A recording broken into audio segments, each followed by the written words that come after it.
राज ठाकरे आमचे मित्रच आहेत. लोकसभेमध्ये ते आमच्या सोबत होते, पण आम्हाला काय फायदा झाला नाही. माननीय देवेंद्र फडणवीस यांच्या सरकारने ठोस अशी भूमिका घेतली पाहिजे. राज ठाकरे यांची दादागिरीची जी भाषा आहे,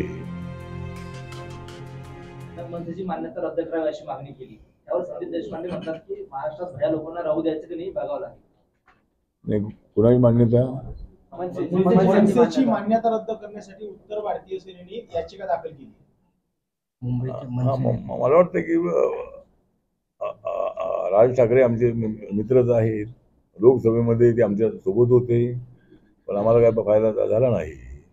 विधानसभेमध्ये ते आमच्या सोबत नव्हते, तरी सुद्धा आम्ही एवढ्या 237 जागा निवडून आणल्या. त्यामुळं राज ठाकरे यांची मराठीच्या भूमिकेशी आम्ही सहमत आहोत की मराठी बोललं पाहिजे, मराठी शिकलं पाहिजे. दबाव आणून तू मराठी बोलच अशा पद्धतीची भूमिका योग्य नाही. मुंबई ही आपली आर्थिक राजधानी आहे. मुंबईमध्ये सगळ्या राज्याचे लोक तिथं आहेत आणि मुंबईने आपलं जे व्यापक जे रूप आहे ते सगळ्या देशाला दाखवलेलं आहे. त्यामुळं बोर्ड मराठी असावे ते ठीक आहे, पण सगळेच बोर्ड मराठी राहिले तर ज्यांना मराठी वाचता येत नाही, मराठी वाचता आलं पाहिजे. पण फॉरेनर कुणी आले तर त्यांना मराठी वाचता येणार नाही, त्यांना तिथं इंग्लिश बोर्ड असला पाहिजे.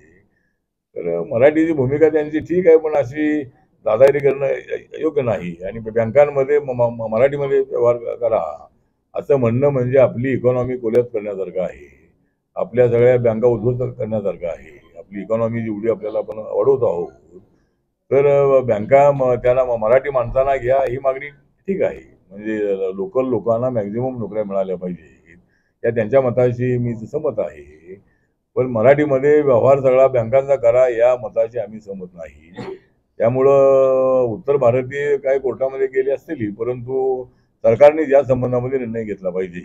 माननीय देवेंद्र फडणवीस यांच्या सरकारने ठोस अशी भूमिका घेतली पाहिजे आणि राज ठाकरे यांची दादागिरीची जी भाषा आहे ही कुठे थांबली पाहिजे असं आपलं मत आहे.